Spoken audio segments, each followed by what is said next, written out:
feel your presence. Under your glory, Lord, will come. Anointing make me strong again. Shekinah glory, we feel your presence.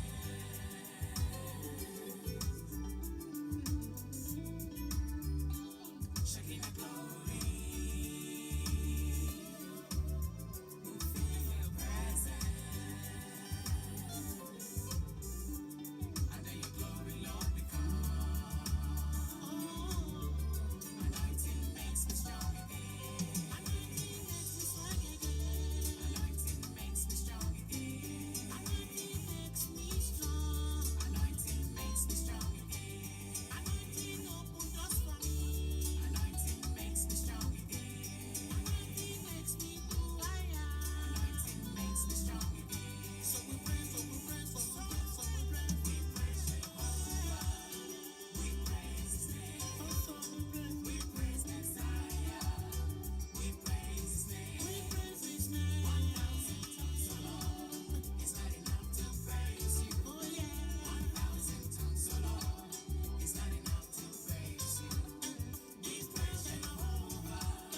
We praise His name. Your holy name. We praise Messiah. We praise His name. We give you praise. We praise Jehovah. We praise His name. We praise Messiah. We praise His name. We praise Jehovah. We praise His name. Good morning, good morning, good morning. Blessings unto all. Welcome to Sterling in the morning. I know I haven't been on for a while, but I was doing some volunteer chaplain work, and now that service is up or finished for now. Moving on to another chapter, to another segment in life, in my journey, getting ready to embark on another challenge. But as for this month, in the month of June, going to be on in the morning once again, Sterling in the morning, real talk. And today we want to talk about growing up in church. Growing up in church, and a matter of fact, many of us grew up in church from a very young age, a very tender age. Some stayed and some left. Some went from church to bar hopping or club hopping. Many backslid into the world and began to do their own thing. Some started family in the world, getting married to someone of the world, start a family. Various different things happen.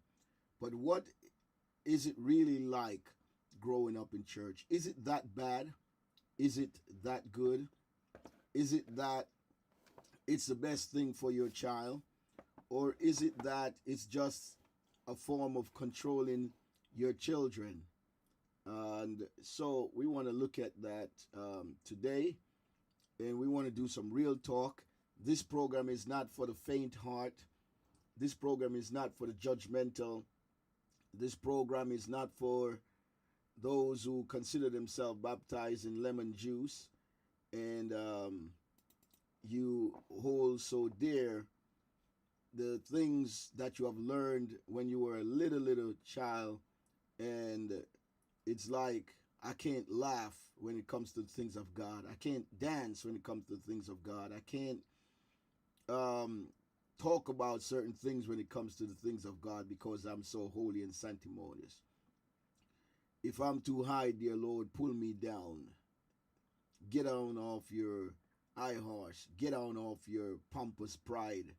And let's look at the reality of things that you don't want others to know about, things that you don't want others to understand about, that these things do transpire and these things they do happen in church or to a lot of children and a lot of young folks. We're going to get it going right just now. Father, in the mighty name of Jesus Christ, your Son, I give you praise and glory. Thank you for another day. Thank you for another opportunity, another day to be alive, another day to witness the sun in the sky. Thank you for the rain that falleth upon the earth. Thank you for the fish of the sea. Thank you for the birds that flies. Thank you, Almighty God, for that which you have done, that which you are doing, and that which you are about to do. Thank you for a day that we have never seen before, a day that we have never lived before. But we are grateful that we are still in the land of the living. In spite of it all, in spite of the pains, the ups and downs, in spite of the challenges that we are going through in life and have gone through, we are still standing, we are still here, and it's all because of your grace and your mercy. May your favor be upon each and every one of us, each and every person that shall hear this broadcast, listen to this broadcast. Father, I pray that some soul will be blessed, benefits will reach their hearts, mind, soul, body, and spirit. Mighty God, they'll be uplifted and they will feel hope again. They will feel the strength of the power of the Holy Spirit moving in their lives again. We give you praise and glory and say thanks. Lead and direct this program right now, Father. I leave all into your mighty holy hands. Amen. More music from Minister Kingsley Ogande. As he is getting ready, a matter of fact, to have his birthday celebration in the month of July, I want to share that with you. That announcement, hopefully give you some information and some details about that in a minute. Well, not in a minute, but a little later on in the program. All right, here we go. Get locked in, somebody.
Yes, I don't want to go back the same again. Jesus the healer in my life, Jesus the healer in your life.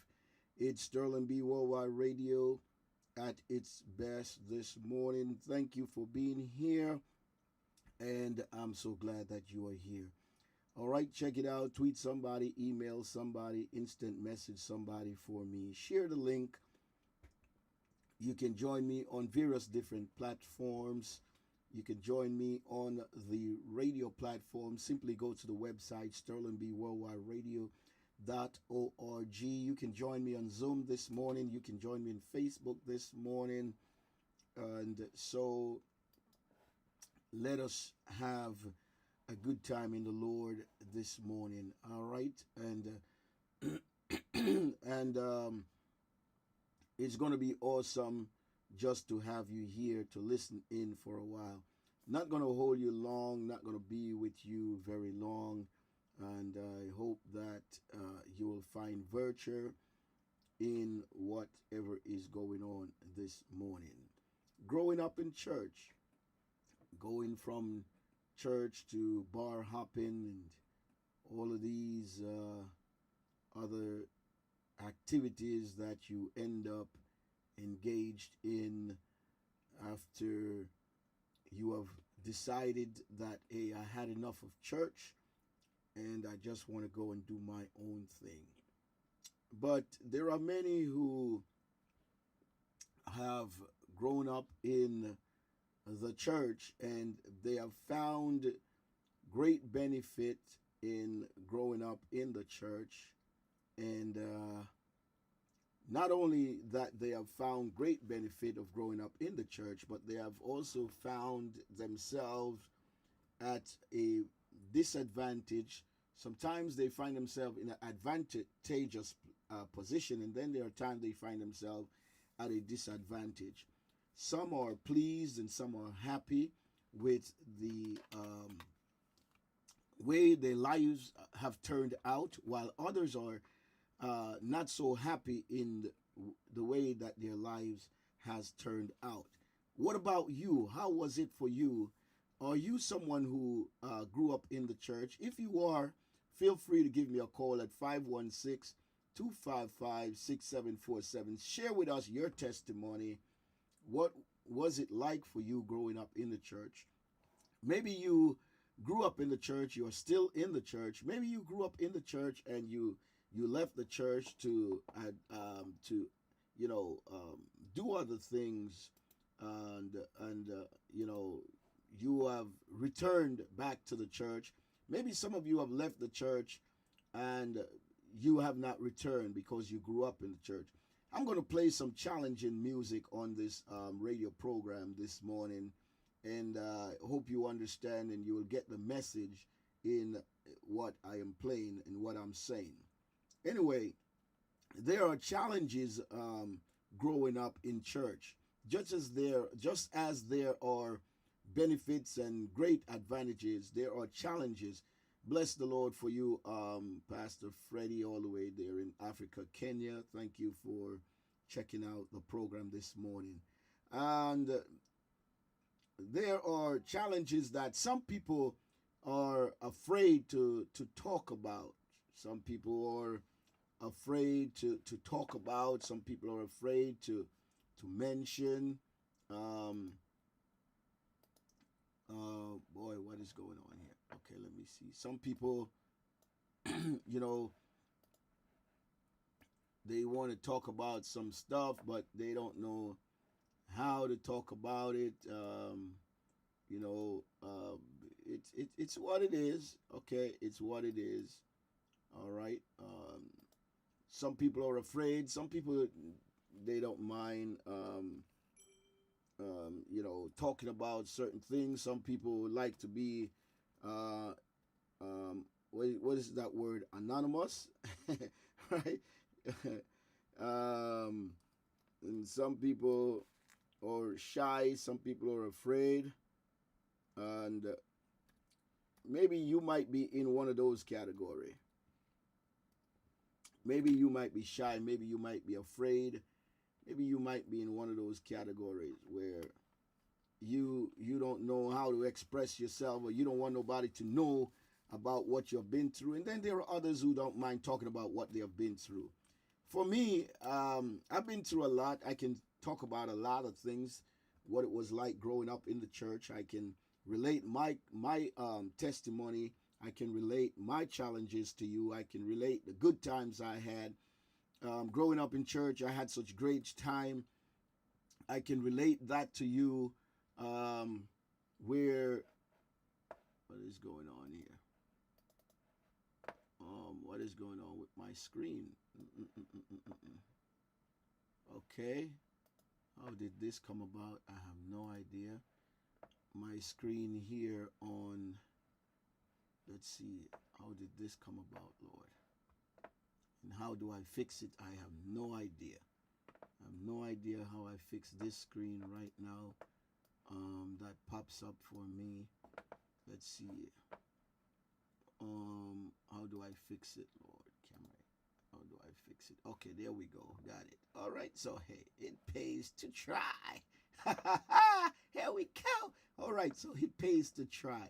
All right. So like I was saying, growing up in church for me wasn't all that bad. I mean, I had a good time, had a great time. But you see, growing up in church doesn't mean that you're going to be perfect. Doesn't mean that you're going to do everything perfect. You're going to do everything right. Growing up in church for a child whose parents are ministers, it's different for a child whose parents are not minister. So when we talk about parents that are ministers, the child that is in church and they go to church because their parents are ministers, there are certain expectation that is expected of them.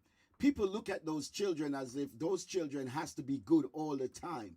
They look at those children as those children has to be spiritually sound all the time. They look at those children as those children have to be in place or intact. Those children have to, always be on their best behavior. They are seen as such growing up in church, right? So if your parents were ministers and your parents were the officiating ministers, the leaders of that particular church, there were expectations of you. As a child, you were expected to behave a certain way, talk a certain way, walk a certain way, always be obedient to your parents, always be in church when your parents are going to church. And they judge your parents according to how you, the child, would behave, or you, the child, would interact with others. They will judge your parents on that merit and ask that if the parents cannot rule their house, how can they rule the church of God? And yes, that's biblical, where the Bible says if you cannot rule your house well, you cannot be a minister in the church of God. So you will have people throw that at ministers from time to time, that, the minister might show up at service without the wife. Where is your wife? Why your wife not in a church with you? Where your wife there? And they will look at you funny, like your wife must be in church with you all the time when you are going, because you are the minister, and your wife is they call, I don't know where they get this thing, first lady. All of a sudden, ministers' wives are called first lady. I don't know where you all get that from. I think it's an American thing. I don't think it's really a worldwide, universal thing. But if you're a minister and your wife is a wife, she's a wife. It's not mean that she's a first lady or you are the first man. Where they get this thing about ministers being the first man? God is the head of all church. The churches belongs to God, first of all. The churches does not belong to any particular prophet, pastor, evangelist. The church does not belong to you, Miss Woman of God, you, Miss Man of God, who say it's your ministry. It's my, you have a tendency to go, it's my ministry, it's my ministry. No, it is the ministry of God, and you are simply just a servant. Unfortunately, many of you are not true servant. Many of you are not dedicated servant, and many of you are not loyal servants. Many of you are trickery. You are tricksters. Okay, many of you are imitations. Many of you are money grabbers, and many of you run God's church as a business. And that's what you're teaching people today, that God's church must be run like a business. But the true men of God, that's not the case. God's church don't need to be run like a business. God's church needs to be led like the way God's church is to be led, by the Holy Spirit. God's church is to be led by what? The Holy Spirit. Because here it is that you become very judgmental of the minister if the minister does not or do not end the service on time. If the minister have a child and the child is not a part of the choir, you judge that minister. If the minister is in service and his wife doesn't play her part, quote unquote, to you, the wife must what? Play her part, right? Quote unquote. The wife must do what? Play her part to you. And you have in your mind already what part that wife must play.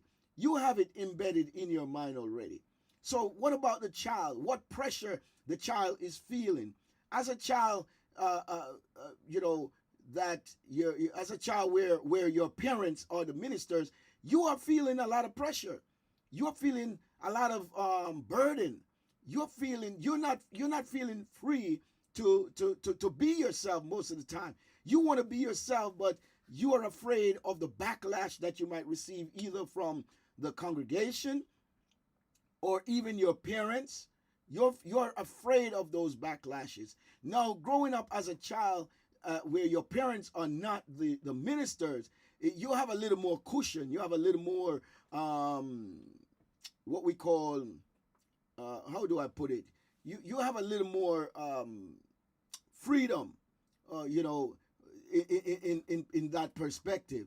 And so you're expected to yes, be in Sabbath school, Sunday school. You're expected to be in service when your parents are going. And that's why many of you in olden days, your parents drag you along with them to church. Let alone there were parents who send their children to church and they didn't go themselves. So you had from a very young age, you were being sent to church and your parents didn't attend. Okay?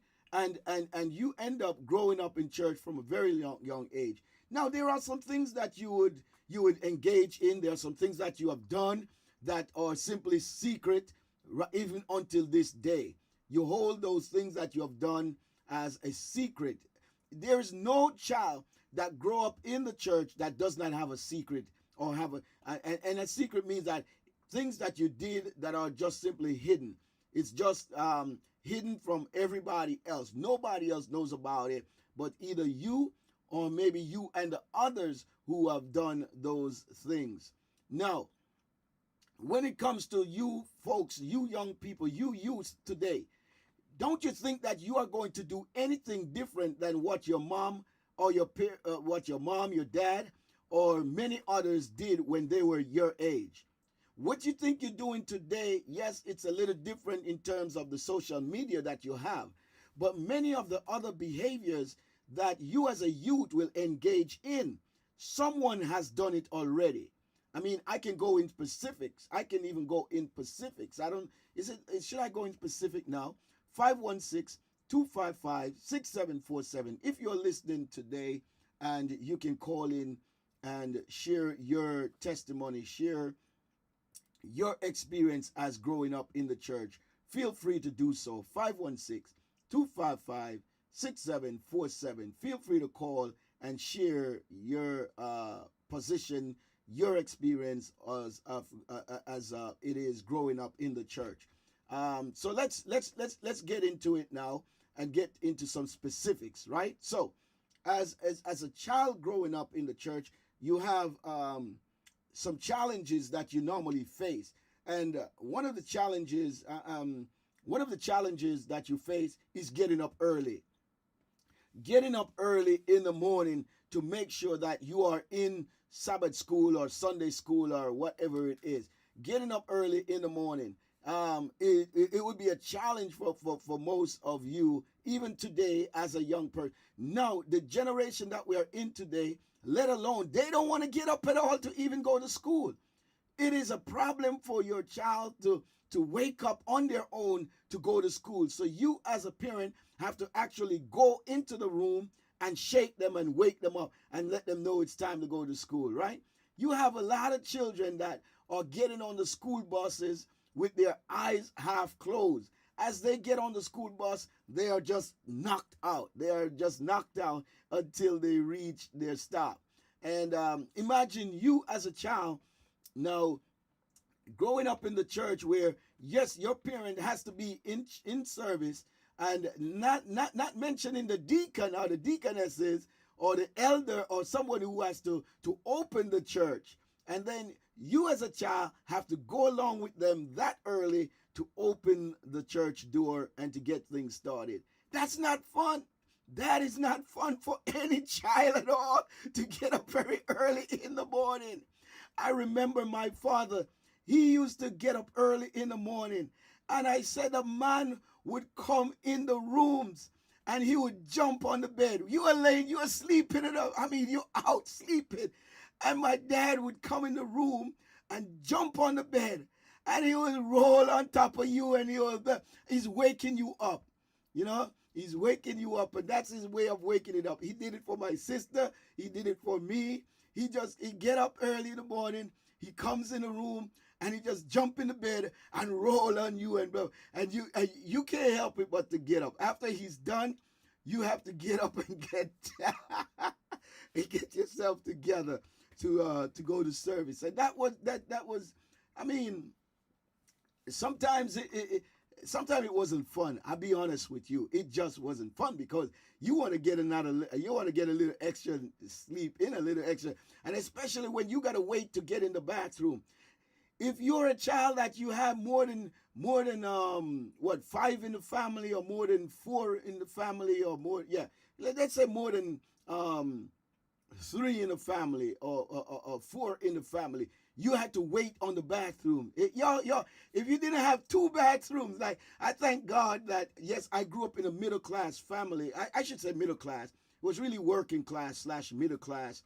That's the type of life my parents offered us, or gave us, while we were growing up. So we had almost like 1.5 bathroom, right? We had a full bathroom, and then we had a half bathroom. So we were at a place where, okay, if someone is using the full bathroom, then at least you have the half bathroom to brush your teeth and wash your face until you were able to take a shower. And so we did that, and we got dressed, and we were able to make it to church on time most of the time. Now for us, it was raining. We had to make it. We make it to church with our parents. It was snowing. We make it to church with our parents while it was snowing. I mean, in the snow, after the snow. I mean, while it's snowing, we make our way. You know, our father would get up early. He will dig out the car out of the snow. Remove the snow that was blocking the car. Sometimes we'll go out there and we'll help, and by the time we get back inside, our fingers are frozen, our toes are frozen, and then the nice part of it, we'll get a nice hot cup of chocolate. Oh boy, we used to love chocolate tea back then. We get a nice cup of hot chocolate with marshmallow. Anybody love the hot chocolate with marshmallows? Do you love the hot chocolate with marshmallows in it? Oh, Lord, that's a child's favorite drink. Hot chocolate with marshmallows in it, you know. And back in the days, man, it was a pleasure to come out of the cold into the house and just have a nice hot cup of chocolate. Now, that's what it was like. My parents weren't the ministers of the church per se, but they were responsible people of the church. They were responsible. My father most likely was part of the board. He served in a capacity that he did not have the title itself, but he served. He served without having the title. Unlike many of you people today, a title is very important to most of y'all today. Y'all ain't doing nothing in the church unless y'all have a particular title. Some of you are like that, you know. But the Spirit of the Lord will guide you into your gifts, into your skills, the Spirit of God will bless you with a gift, And you got to use that gift regardless if the man of God has given you a title. You operate in that gift, you work in that gift, and you do what you have to do for the house of God with that gift. And God will reward you openly. God will reward you more than what the minister of that house can give you. Whatever that ministers of that house overlook, God will not overlook it. If the minister overlooks you, God will not overlook you, but he will one day reward you open, even in front of all those who have acquired positions or title and you have none. And many times you serve better, you even do better more without the title. You even do better without the title, because sometimes you'll let the title get to your heads. Hello? You'll let the title get to your heads. But anyway, we're talking about growing up in the church today. So one of the thing was getting up early. No child even today loves to get up early to go anywhere. They love to sleep in their bed. You know, there were times that you would stay up late in the night and you need your little extra sleep in the morning, and you were not able to get that extra sleep in the morning because someone wake you up out of your sleep to get dressed to go to church or to go to service.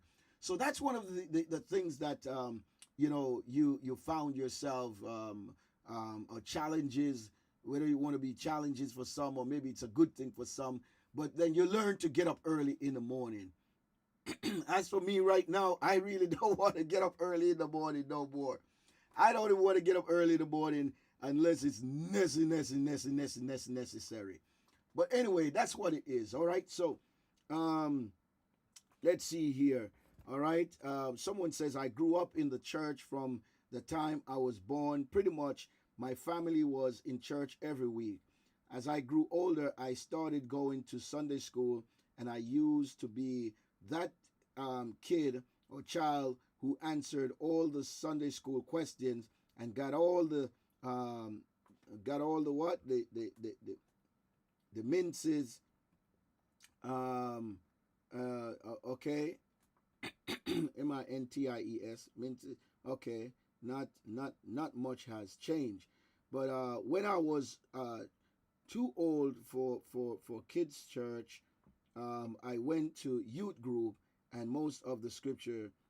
All right, so yeah, I remember going through that as well. You know, in Sabbath school, you know, I was when I came to America. Well, I was in Jamaica. While I was in Jamaica, yes, my aunt would send me to church. My aunt would send me, and I was dressed like a dress puss, if that's okay to say that. Like I said, this is real talk right here. So this program is not for the faint and the judgmental. But I was dressed like a dress puss from head to toe. You understand? I was the ugliest boy in the community or in the street or on that particular what we call it, lane. I was living in a lane. A matter of fact, I was living in Bryson Lane. I was living Bryson Lane, Augustown, when I remember going to church, being sent to church. Before that, I believe my mom used to send me to church, but I don't remember much about that. I remember a little bit about that my mom used to dress us and send us to Sabbath church. There was a Sabbath church in the area. That area, I think we were in Waterhouse. I think we were living in Waterhouse at that particular time. Waterhouse, I think it had to be Waterhouse. It's either Waterhouse or Penwood Crescent, but one of those. We were, sent off to church. But I remember Bryson Lane as a young boy around the age of 10, 11, somewhere around there or so. My parents would send suits to Jamaica. So, as a child, you love when barrel come. Anybody love when barrel come? Anybody listen? Y'all listening to me, right? Jamaica, Trinidad, Tobago, Guyana, right? Where else? Honduras. They send barrels back home, and where else you get barrel? Antigua, you'll get barrels in Antigua. St. Vincent and the Grenadines, right? They send barrel back home, and nice stuff would come in the barrel, and you'll have some good stuff, right? So yes, my parents would send a little suit back home, and my aunt would dress me up in this suit. I tell you, my head was big and my body was small. But I was the ugliest man. I was the ugliest boy, the ugliest boy in the lane. So well, as a child, it wasn't like I thought that way. That wasn't what I was thinking. But when I grew up and look back at the pictures, oh my God, when I look back at some of the pictures, I'm like, really? This is me. This was me. And but here's the thing. I was respected. I was respected because the folks in the area saw me dressed nicely as a little boy, and I was going to church. I was going to Sunday school. A matter of fact, I was walking many miles. So I was walking from Augustone, walking through the common, what you call a place called Common in oh my goodness, where that place is. But anyway, and I would walk all the way up to Mona. There's a place called Mona, and there was two ways that I could walk to get to Mona. I could walk on the road and go up the little hill and get into Mona, or I could walk through the common, which I would love to do because then I'll get to see nice, pretty trees, birds, insects and animals and blah, blah, blah. So it made my journey a little more interesting and a little more fun. So I'd walk through the common. We call it a common. And when I walk through, I go to church each morning and dress real nice. And that was sometimes I wanted to go and sometimes I didn't want to go. And church was boring. So let's talk about that now. Let's talk about that challenge. As a child growing up in church was boring for some of you. Church was boring, right? Let me see. Who's this now? Now Sterling B. Harold likes Sterling B. Okay. All right, Sonia, thank you so much for that like. All right. Yeah, so Sonia likes the Sterling B. Bible studies bar happy. Sonia gave me a like right there. So thank you, Sonia. Yeah, so as I was saying that for many young people today, church is boring. Face it. Like I said, this is real talk. We're talking real now, right? Church is boring. The church was boring for most of the youths. Even today, right? Church is boring. Oh, Lord, let me not say that. All right, for some, not for all. Okay, so don't get me wrong, ladies and gentlemen. For some, not all. Okay. Some youths have a good time in church, right? Some youths have a good time in church, especially when they are active. When they are active, if you're a person who is active in church, you will have a good time. You'll enjoy, right? The drummer, the person who plays the drum for the church, loves to play the drum for the church. It's fun. It's enjoyable. So growing up in church is not a bad thing for that person. The person who plays the keyboard, they love to play the music. A young girl, you learn to play the guitar. A young girl learns to play the drum. It's fun for her. She becomes one of the elite persons in her age group to do such thing and to engage in such activities. So that's fun for them. When children are engaged in church activity, engaged in the choir and so forth, it's fun for them. It's beneficial for them. It teaches them responsibility, how to show up on time for service, how to discipline themselves to sing the notes, the various parts.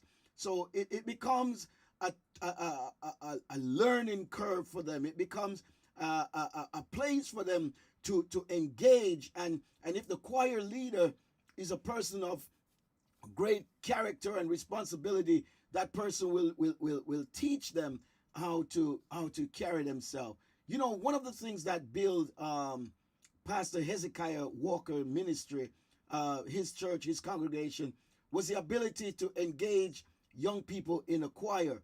He formed these great choir, these huge choirs, and by forming these youth choirs, he was able to build the congregation from there. The family would come out to see their young one, their loved ones, sing or sang on the choir, and it was of great, benefit to the ministry, because then you have people will be coming, and people will come and hear the word. So that's a good thing for many children, even today. A lot of you today have trouble with your young one, with your youth, and because the church is not directing them. The church has taken a stand back right now, where I'm concerned.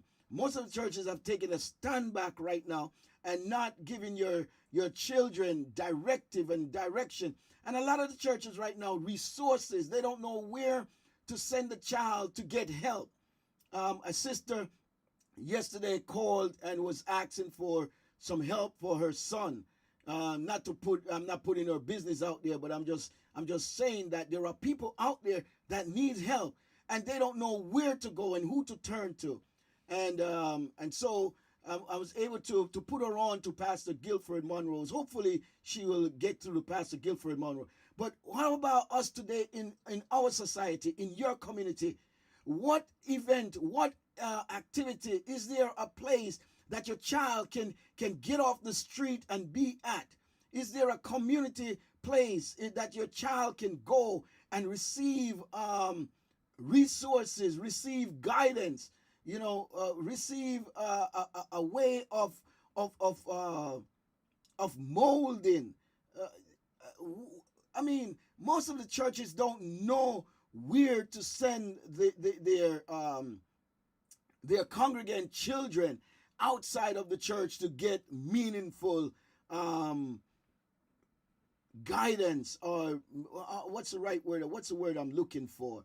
You train a child in the way that he should grow. When I was growing up, I was in the church, growing up in the churches, but I found myself at the Boys and Girls Club. My parents did not go out and look for these things for me to be at. And that's what we need, the parents to be educated today. I pray to God that God will bless this ministry with some fundings, because I have some great visions, and I have some great visions that can help a lot of the youths and a lot of young people out there. But the resources I don't have, the financial resources I need. And I'm praying to God that God will bless me, bless this ministry with that financial resources, so I can help a lot of these youth. There are troubled youth that needs help, and there are youths that are doing the right thing that needs help and need encouragement. Now, with the 67 precinct, is it 67 or 69? But I think it's that precinct here, where it's located off of Snyder Avenue down there. Okay, they have, a matter of fact, both precincts, 67, 69 precinct, have programs that can help your child, that can help your youth today. They have what is that program called? Wow, youth. It's sponsored by the precinct, and the youth can go and learn. My child, I engage my daughter in it. I engage my son in it, and my son was somewhat defiant. He didn't like so much authoritative figures directed over him or telling him what to do. But my daughter benefited greatly from it. My goodness, I'm trying to remember the name of the program. 516-255-6747. Anybody can give me a call and help me. Summer Youth Employment Program is a good place for your child to get engaged in. The library, send your child to the library. Take them to the library for a few time. Engage them in the library, and let them. You have Boys and Girls Club. You have YMCA. Take your child to these places and enroll them in programs at these places. Summer camps. Many of you engage your children in summer camps. I had a young lady, not a young lady, but I had another person call me the other day asking for, advice and counseling and direction in order to help out in her household, in her home, and one of the things to get that child on track and stay on track is to engage your child in summer programs. You know, they go to summer camping. These are the things that help me and shape me as a youth. It won't stop your child from committing sin. It won't stop your child from making mistakes. It won't stop your child from doing wrong things once in a while. But it will give them a foundation to grow on, that they won't end up in the streets dead. They won't end up strung out in drugs. Today, you have right now the fear of your child growing up to be a lesbian or a homosexual because of the other children, or the materials that they are exposed to today, the things that they are experimenting with today. And as a child growing up in church, you experiment with things as well. You experiment with other children in the church. Oh my God, let me play, maybe I should play a song. I think I'm talking too much. 516-255-6747. Give me a call, somebody. Let me take a break. Let me play a song here. I'm getting too much into this. Because your child, not because they grow up in the church doesn't mean that they won't make mistake, number one. Number two, it doesn't mean that they won't sin. Number three, it doesn't mean that they will not hide things from you. Number four, they will engage with other children in the church, and other children might not be as disciplined as your child, and they learn other things, and they learn things from these other children that you really don't want them to learn. All right, here, I'm going to play this song. This song is a very truthful song. It's not a song that a lot of Christians would really listen to or take to anyway. But the words are speaking volume. The words are speaking to you today, because you felt that because your child grew up in church, your child is this angel. It is such a shame that a lot of people found out that their child is not what they think their child is when the child do something or does something. When the child is arrested, you hear a lot of people, he's a good boy, he's a good girl, she's a good girl, never expect, and then it's too late because you don't check on your child.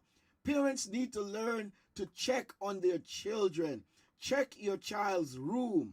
Check their book bag.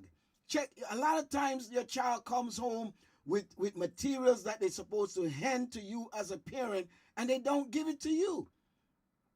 And then when you check their book bag, or you find out that they have material that you should have received. There are children today that they receive information on their computer because they have an email address, and the teacher would send them material notices in the email. You need to have the password to your child's email address. Do not have a child and you don't have their email address password. You need access to every child email address. As long as the child is not an adult, that child should not have such privacy that you don't have access to their email address. You don't have access to what they are viewing on Facebook, to what they are viewing on YouTube, to what they are viewing on TikTok. You need to have access to all of that. Otherwise, you're going to pay the price. I'm telling you, you're going to pay the price.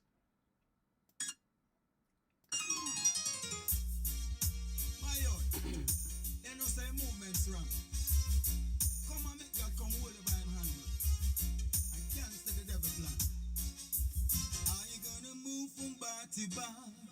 Are you gonna move from club to club?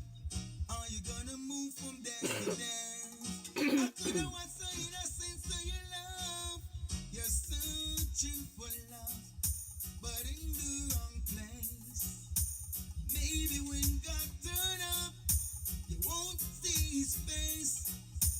I want the Lord to rule all over the place. If you look at me, I'm a stamp of his grace. Are you gonna move from bar to bar?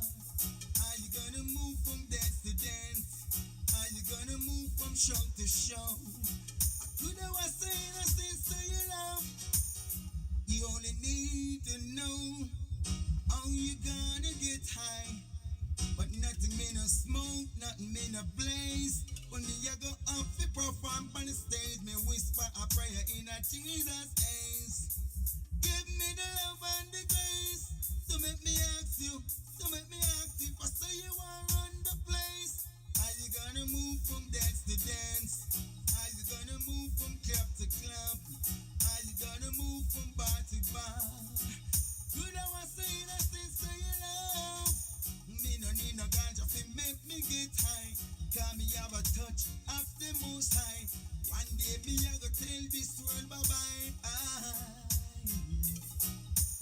Love is mentioned in a most magazine. You see the word love up on the TV screen. Are you gonna move from bar to bar? Are you gonna move from club to club? Well, they're searching for something to fill up the gap. I was looking for something that I never got. And now Jesus in me.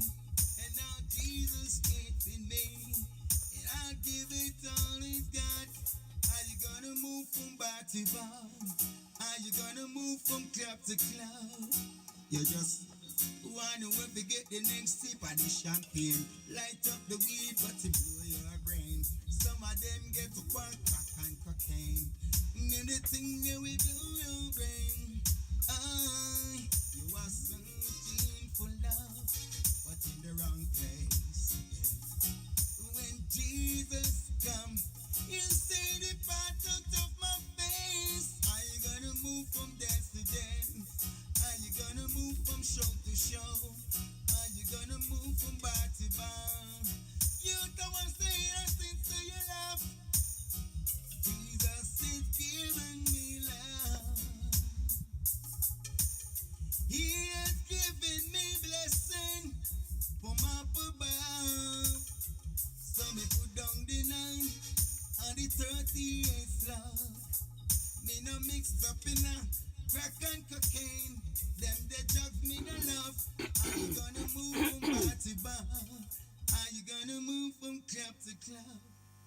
Yes, that's what we're talking about right here. Growing up in the church, and you end up doing bar hopping. You end up running from club to club. You end up doing so many things that you never thought you would do. Hey, listen, it happened to me. It happened to me. All right? And so, growing up in the church, you have a limitation somewhat. You have a life experience of limitation. You have a life experience of being limited. And most of the times you don't know what's going on in the world.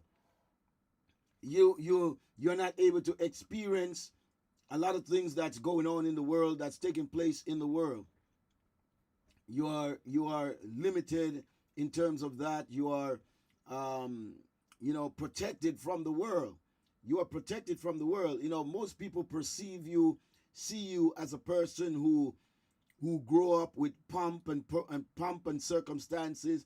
You grow up in a perfect home and an uplifting environment. You grow up in environment where your room is so nicely decorated with rainbows and unicorns, and you have nice teddy bears, and you're perceived as a person who's just having everything in life to your benefit.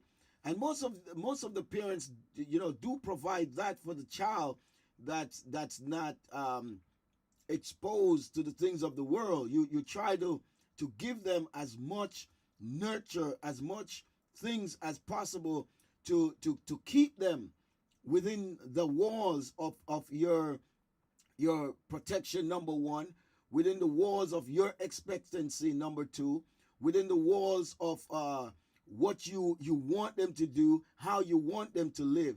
So you provide all these things for them. You provide almost everything for the child lacking nothing. One, how many of you have testified and have talked time and time again? 516-255-6747. Give me a call here, somebody, right? The lines are open. How many of you have testified time and time again that you give your child everything that they want, everything that they need, everything to make that child grow the way that you want that child to grow, be the child that you want that child to be? How many of you have said time and time again, when you find out that your child has done something really, really shameful, that you say and you give them everything? How many of you says that? Many of you. A lot of you says that. You give your child everything. You give, they lack nothing. It is so hard to grow your child today. It is more challenging today to grow a child than it was in the 80s, than it was in the 70s, than it was in the 60s, the 40s, and the 50s. Even the 90s and the early 2000s.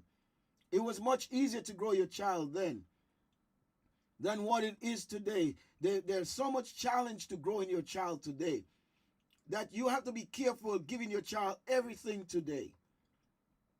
Most of you have to work double shift and you're not able to supervise your child. By the time you get home from work, your child should be home, but you find out when you get home, your child is not home. I'm speaking from experience here. This is real talk. You find out that your child is not home when you get home. You tell your child to get home at a certain time, and when you get home, your child is not there. Dishes are still in the sink. The house is dirty. Sometimes they fix food for themselves and they put the stuff down in the sink. They don't wash it out. They don't clean it out. These are the things that you find yourself facing time and time again. And you give your child everything for them to grow, for them to be, for them to sustain. And you find out now that's not the best way to grow a child. That's not the best way to grow a child, to give the child. I found that out. I don't know if I found it out the hard way, but I believe that I made sure I gave my son everything. I gave my son everything that he needed to be and to stay in the house and do. And most of the time, our children are home playing video games. And that's not, I mean, we feel more safe. We feel more at ease to know that the child is in the house. At least that much we believe and we feel. But the child is constantly playing video game. It's very difficult to get the child to pick up a book and read. You have to sit there with the child and read the book in order for the child to read. I used to do that with my daughter. Unfortunately, I didn't do that so much with my son. I read with them a few times, but when my son became more of age, when he became more of a teenager, stuff like I weren't able to do with him, things that I would love to do, because when I get home from work, my son was not home most of the time. No matter how much I speak to him or how much I ask him, how much I tell him, how much I encourage him, most of the time when I get home, he would be out, doing whatever. And my son grew up differently than my daughter. My son turned out rather, I should say, different than my daughter. My daughter became more responsible, had her head on her shoulder, and became, what she is today. Okay, compared to my son who took another route. He took the hard road. And I wish that I had raised them more in the church. Because when I was raising my children, I was more in the world than in the church at a particular time. I feel that your child have a better chance being raised in the church more than anything else. I'm not going to say that it's so for every child, but your child stand a better chance of succeeding in life when they are raised in the church. When they are raised in the church, they are more disciplined, more well-rounded, more responsible. And because the church is there to help to raise that child.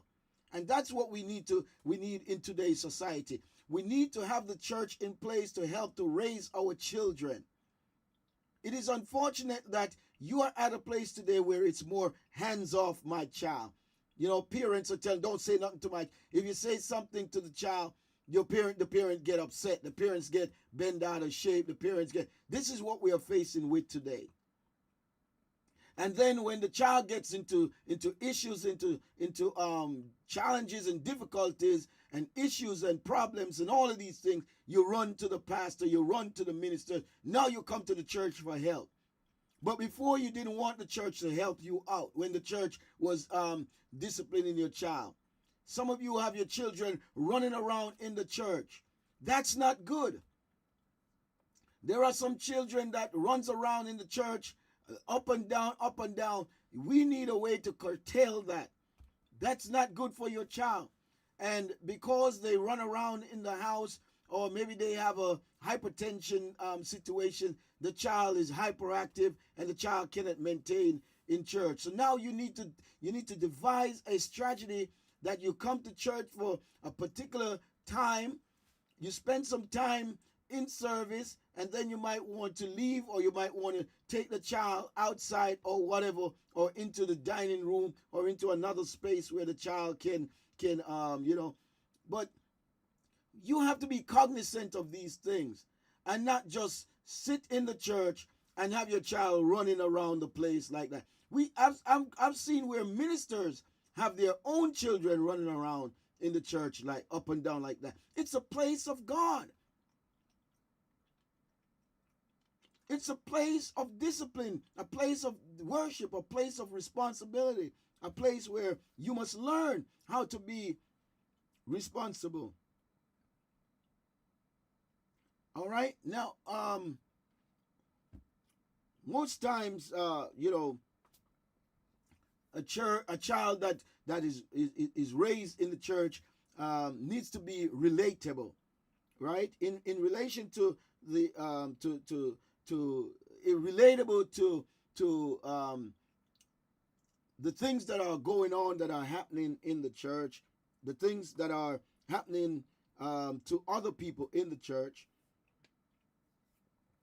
You have to make decisions at times. You have to make choices of time, and the choices you make got to be relatable. You know, there are challenges in everything that we do, in every decision that we make. It is challenging at times. Sometimes you don't know what to do, when to say it, how to say it. But you got to be relatable. You got to relate to people. You got to relate to others. You know, as a child coming up, you have to relate to those who were just coming in and are not saved. Those who are coming in and not saved, they don't know what to do when they come to church. They don't know how to behave when they come to church. And now you gotta relate to them. How you gotta encourage them. You gotta sometimes be there for them. You as a child who is in the church longer than they are need to guide them in a particular way, not to let them influence you to do the wrong thing. And let's be real. I'm talking real right here. For me, I was influenced by some of my peers in church to do things that I never thought I would ever do. I never even thought they were doing it, much less. And so when I start to hang out with them or spend time with them, some things that they were doing, I am now exposed to it. And because I wasn't strong enough to walk away all the time, sometimes I would just stay around. So we need to encourage our children to be able to say no at times. Encourage and teach our children how to walk away from certain situations. You know, I had a sister the other day who I sat down with her and was talking about, you know, her youth, her young man, her young boy, who is now, you know, just about 18 almost. You know, he wants to be successful, but at the same time, he's being influenced by his peers. And being influenced by his peers, he end up making some decisions that are not healthy. He made some decisions that are not pleasing to the parents. And so it is. He has to learn that, yes, I can hang with my friend, but there comes a time when I got to say, hey, brother, I see you later.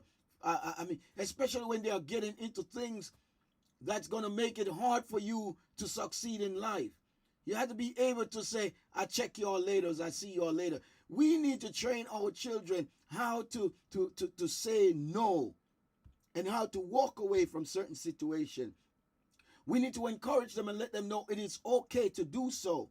When others are getting into things, you need to be able to say, okay, I'll check you all later, and you walk away and you don't feel like you are abandoned or you are being left out. But you need to do that, all right? Here, this person is saying that he can remember, especially during his high school, encountering people of various faith backgrounds, meeting athletes and having people question the foundation of his faith. People would prefer to remain organistics, others who would consider themselves non-practicing, and so on. So you have various kinds of people come into the church. And we have to teach our children that there are people that comes into the church that are grounded like you are, and some are not as grounded as you are. Some people take their Christianity for granted. Some people would want to go to a party and come to church and feel that that's okay because okay, I give my friend some time at their party, and now I have to go to church and be in church because this is what I do. This is part of it. And here it is. You take your child with you to that birthday party. You take your child with you to that anniversary party. And the music at the anniversary party, at the birthday party, is not Christian type music. And so folks that you will see in church, they are at this party now, and they are getting down to this kind of music and having a great time, and your child become confused. Your child become confused because here, people the child know is getting down and boogieing and having a good time with whirly music, and then the next day, they see them in church, singing in the choir, singing holy songs, as if they never did anything last night. And your child is confused because your child is exposed to it. And then some of you also, you grow your child to resent other faith.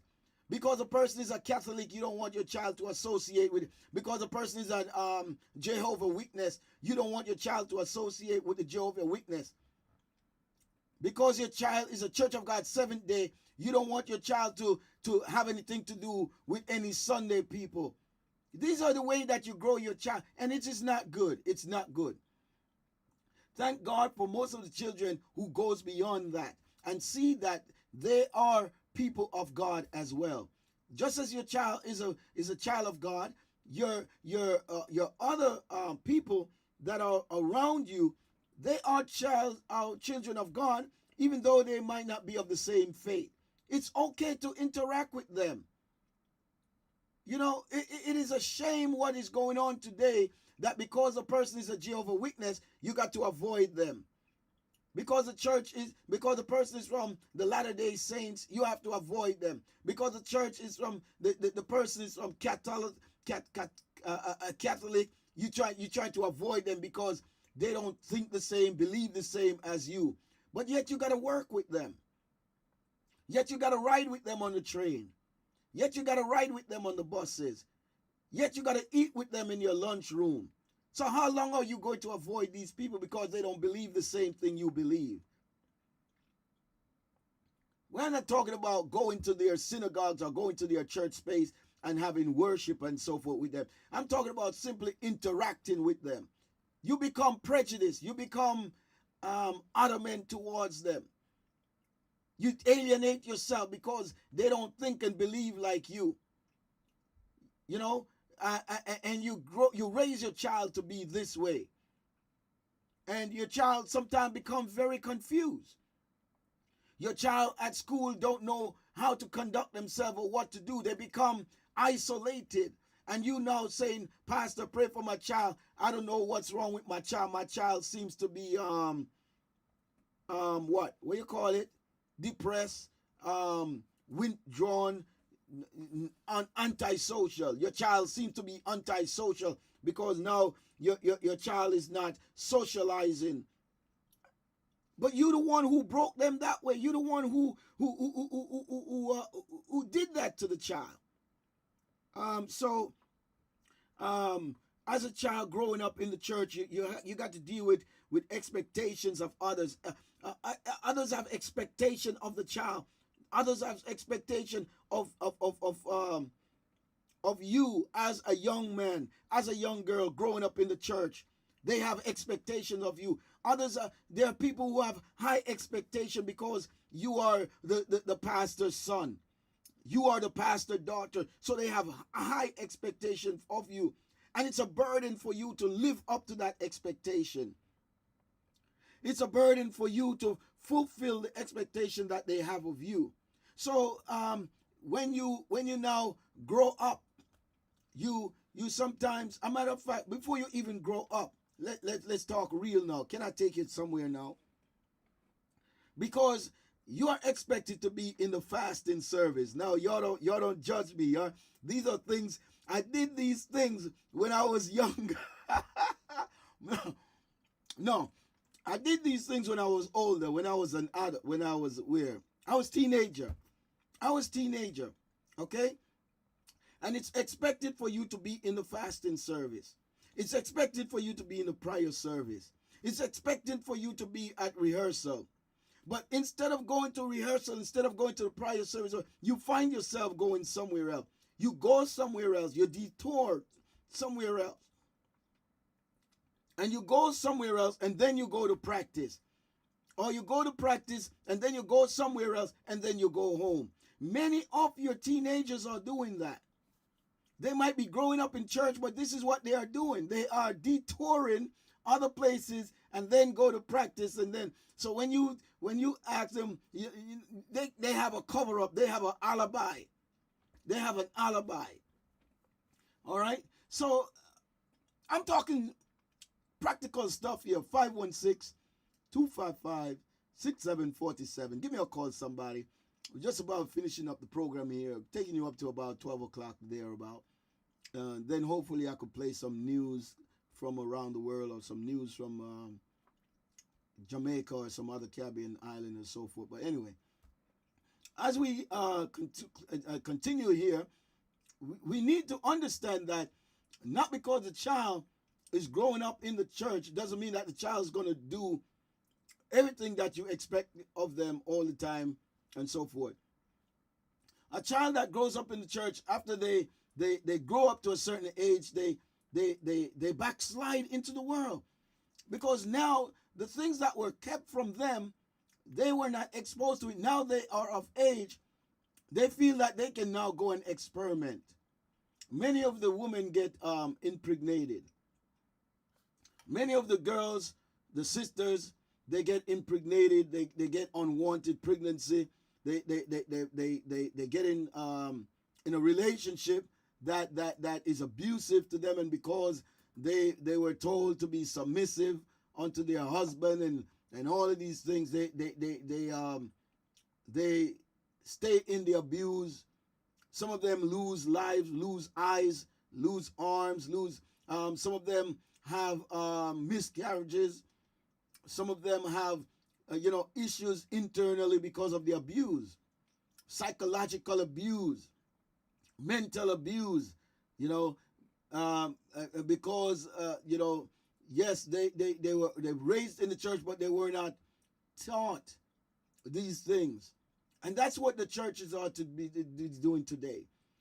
Now they are addressing mental health and mental and health. That they are addressing those. The Adventists address some of these. Other churches address some of these as in terms of eating right and so forth. Okay, in terms of mental challenges and so forth. They're now addressing it because it has become prevalent throughout our society. But when you were growing up, you didn't know much about these things. All you knew about is when somebody run you and you feel ashamed and you feel like, and you get, you get locked, you get shut down. You shut down yourself, right? So now today, when we look at things today, we can see that our youths today are not doing what you expect them to do. They are not following through. You grow your daughter to be a daughter, to be a girl, to be a woman. You grow your daughter to take care of a man, her husband. You teach her how to spread bed, how to set table, how to cook, how to keep the house tidy. But you can't teach her how to treat her man. You can't teach her when the man is upset what to do. She learned that from you interacting with her father, if there's a father in the home, or interacting with your husband, if there's a man in the home that you're married to. She learned that from outside influences also, from other sisters. She learned that from her pastor, watching her pastor and his wife, how they interact, watching his wife and how she treats her husband. And she learns from that when she's young. And when she grows up, she adapts some of those things. Today, the young people, they learn from books. As a matter of fact, they're not even reading books more so. They're learning from the internet today. They're learning from YouTube today. These are the sources that your young persons are learning from today. They learn how to treat their significant others by watching a YouTube video. This is how your child is getting their education, or getting their knowledge, or getting their information today, from YouTube. Everything they Google, you Google and then you go to a YouTube video. This is what they're learning it from. Okay? And so we got to be real today. Because when you grow your child and your daughter to be a woman, later on you found out that she's a lesbian. Now what you gonna say? How you gonna deal with that? You grow her to take care of her husband, but later on as she become 18, and sometime before they even reach 18, they're telling you that, I'm sorry, mommy, I'm sorry, daddy, but I love women. You know? And so you expect something from them, but then they have their own expectation of themselves. They have self-expectation. Okay? And their faith is somewhat weak in God. Their faith are somewhat weak in God. And then you find these things out when it's too late, when you can do just about nothing about it. It is good for you to sit your child down, like my dad used to do with me. He would sit me down from time and time again. I remember at 95th Street, we sat down on the steps. We sat down and we have conversation, long conversation. Sometimes you talk about, he talk about his life when he was growing up. He might talk about things that are going on, in his life while he was, working and providing for the family. Things he has to do, or things he was doing in order to provide for the family. You got to take your children to the park and spend time with them. Stop being so busy working. And yes, I get it. Take your child to the park. Take your child somewhere and walk and talk with them. I know there are things that a lot of you Christians, you feel, okay, I shouldn't do these things. But the park is safe. Maybe some of you Christians might not believe in going to the movies. So, you don't take your child to the movie, but you take your child to the park. Maybe you don't believe in going to a ball game, but take your child to a concert. Most of the concerts that I attend today, you don't see the parents take their children to the concert. You usually see the parents at the concert, and you don't see the children at the concert. Why is that today? Many people of the world, they spend money for the entire family to go to a concert to see Tina Turner, Boy George, to see Stevie Wonder. They take their family, they spend money to take their family to a ball game. But when it comes to the Christian family, it seems as if money is our issue all the time. We are not able to take our children to a meaningful gospel concert. Most of the gospel concerts are attended simply just by the parents, and the children are usually left out. Why is that today? I don't know. Why is it so? I don't know why is it so. You know? You need to spend time with your child. Growing up in church is not just simply having a fasting service with your child and your child is there. And many times you have a fasting service and you don't even know. Sometimes your child walk out at the service. You don't know. You don't even miss the child for a while. You don't even realize that the child gone somewhere. The child gone downstairs, gone do bad. You upstairs having prayer service, having fasting, and your child gone downstairs talking with girlfriend and boyfriend. Whether they're on the phone or whether they're whatever. They sneak out of the fasting service while you're praying, and that's what they downstairs doing. I'm just saying, Lord have mercy. Y'all don't stone me now. You know? Yeah. So while you are engaged in raising your child in the church, you need to do things with your child that the church might not even approve of. The church might not approve of it, but it is your child.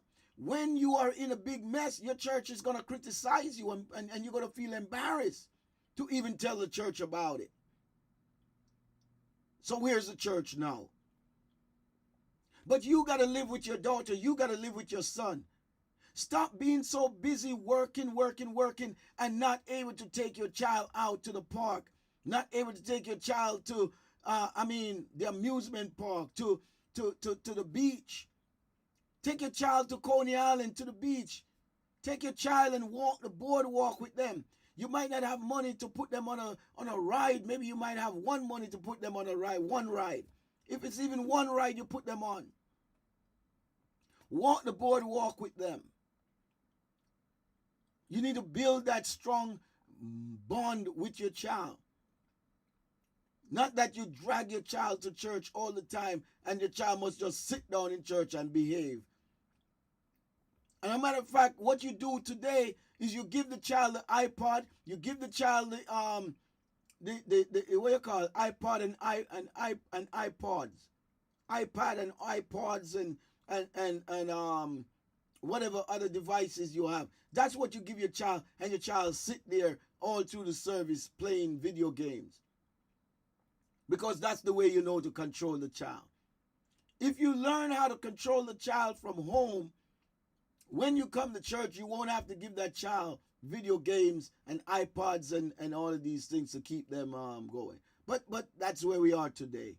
Who am I to say? I'm not saying not to go to church or not to take the child, but I'm trying to say to you that the child learn what you teach them. Are you kidding me? When your child comes to school, I'm a school teacher. I control my classroom. If I cannot control my classroom, they're going to fire me. If not fire me, I'm going to get a U ratings. So I have to control that classroom. When your child comes to my classroom, if your child runs around in the home, don't come to my classroom and start to run around, because your child is going to be disciplined. Your child is going to be dealt seriously with. That the child must learn to sit at his desk and do his work. That's what I teach the child to do. And safety comes first. Safety comes first. You need to be disciplining your child at home, not giving them the leadway to run around the home as a chicken without a head, and that when you bring them to church, they can't sit in church and behave themselves. The child learns at home first, and because what the child does abroad or do abroad is what they learn at home. And when your child grow up to be an adult, to be a woman, to be a man, what they learn from you when they were young is what they're going to do when they grow up, unless they go to YouTube and learn about these things. So I'm not going to tell you that everything my mom and father taught me, no, I learned other things by other experiences. And that's where we come to growing up in church, that when you grow up and you become of age, many people fall away. As I speak right now, there are many people who backslid in the world who grew up in the church because they did not have many experience A matter of fact, one of my experience, I shouldn't tell you all these things. Lord have mercy. All right, we're talking real. One of my experiences that yes, I grew up in church. I didn't have much experience with women. I didn't have much experience with girls. I didn't have much experience with the cunningness of women, the trickery of women. And so, because I grew up in the church, I grew up in a loving family. I grew up loving people, trusting people, believing in people. That's how I grew up in the church as. Now, when I'm an adult now and I'm on my own and now I backslide into the world, I was then taken advantage of. And this is what happening to your sons and your daughters. Many of your sons are living with a woman that pulls them away from you as the mother, pull them away from you as the father. Do you have a son today that you're longing to hear from, but because of his wife, he does not call you, he does not come and visit you? It's all because of his wife. Why is that today? Because he was raised by you, and because he was raised by you, he was raised to obey you as the mother. He was raised to obey you as the woman. He was raised to listen to you as the woman. So now that he's married, he is listening to his wife. He is listening and following what his wife said, because that's how you raised him. Are you seeing what I'm saying here? Are you getting the relation? Oh my God. So now you are having an issue not hearing from your son, and because his wife, his significant other, is leading him, influencing him, providing for him. Because remember, when he was with you, you were the one cooking for him. Now that he's married and with his significant other, she is the one providing for him. So he sticks to her, he listens to her, and he builds a life with her, and you feel left out. And you there complain, boy, me grew up the boy, and now me can't even hear from him, me can't see him, me can't get no phone call. And you complain and all of these things. But that's the way you raise your son. And so he's just following through with what you have taught him. And you know, I was raised in a particular way to be independent. That even my wife today, I am independent. I can do for myself if she doesn't want to do. If my wife don't want to do something, she not hurting me. I go and do it for myself because I was raised to be independent. I was raised to do for myself. I was raised not to take foolishness from women. There's no woman gonna come and sit and dictate to me and use me as a rag and throw me to the side because I am dependent on her. It is not gonna happen. I'm telling you plain and simple that it ain't gonna happen, because I'm going to do what I need to do in order to be who I need to be. But at the same time, I'm going to take care of my responsibility. I'm just, like I said, hey, listen, this is real talk. This is not for everybody. But anyway, my time is just about up. Hopefully, I could come back again, and I don't know if I should do a part 2 to this thing, you know, because you know, your children love God. You know, there's a love for God, and no matter what happens in life, they will love God because they grew up in that manner, loving God. But there are things in life that they find themselves doing, not because that they don't love God, but because the flesh is flesh. Because the flesh is flesh. And the flesh have curiosity. The flesh have a desire for curiosity. And they say curiosity kills the cat. The flesh have a desire to learn about the unknown. And the fear of man is the unknown. And so when your child grows up, the things that they didn't know and the things that they weren't exposed to, they are going to try to find out for themselves. And sometimes they find themselves in a great mess. And some women find themselves getting impregnated at an early age. getting impregnated out of wedlock, and so forth and so forth. Men find themselves having children here and there and don't want to take care of them. They run away from the responsibility. Yes, there are Christian men today who are not paying child support. And yes, there are Christian men today who refuses to pay child support. They refuses to get a job because they don't want to pay the child support. Yes, there are Christian men who are like that today. So let us not kid ourselves. I really do sincerely want to thank you for listening in today. It's Sterling in the morning. Hope I did motivate you, and hope you did find some virtue in the podcast today. Bless you. Yeah, from out of Jamaica, introducing to you Brother Daniel, the AKA the Devil Most Wanted. And I'm not haunted. Now I never stop serve the Most High until I die. My soul shall fly. Oh, yes. God is now bringing me to a cross. He will treat me like a God is supposed to. I don't have to cry. Sister Patricia, I know everyone can relate to when they have God in their lives. He's royal, yes, so royal. And we have been in our life. I never knew any God once upon a time. So Ricardo, move your feet to the gospel beat. Jesus have the qualities of a king.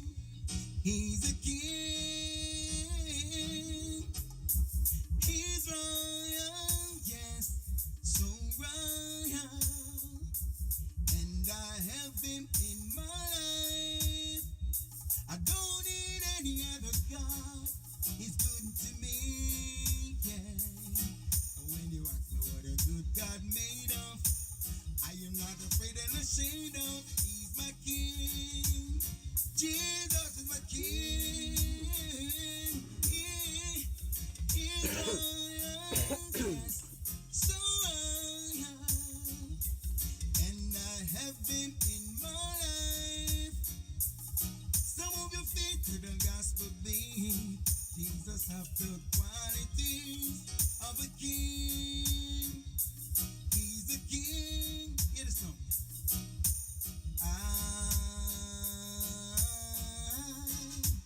I was born a sinner.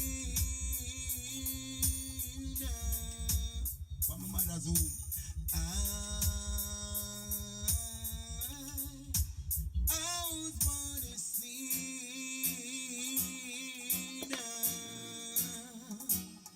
Since Jesus came, new life I gained. I don't wanna crack up in my brain. Those things gonna make me insane.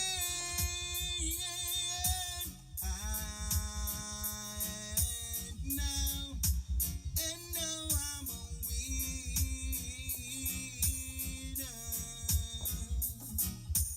And now I am a winner.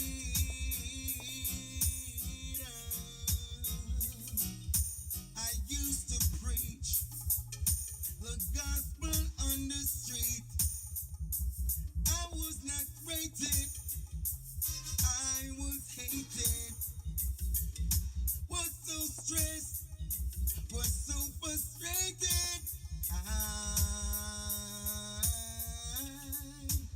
I was born a sinner.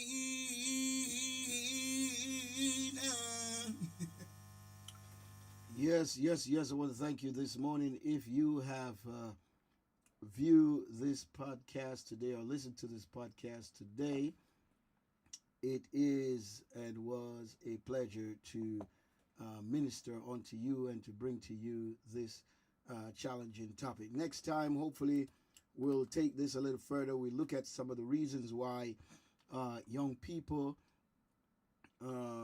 leaves the church. We'll look at some of the reasons of why young people uh, leaves the church. Not why young people are leaving the church, but we're going to look at some of the reasons why young people leaves the church. And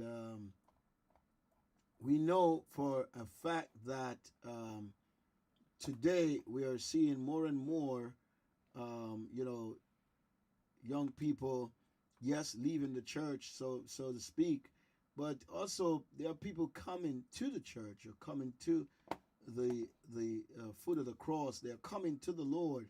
So it's a revolving door somewhat. Some leaves and some come, and but nevertheless we are grateful to God. So I'm going to call it right here, and we're going to go into another segment here as we continue on the radio, Sterling B. Worldwide Radio.org.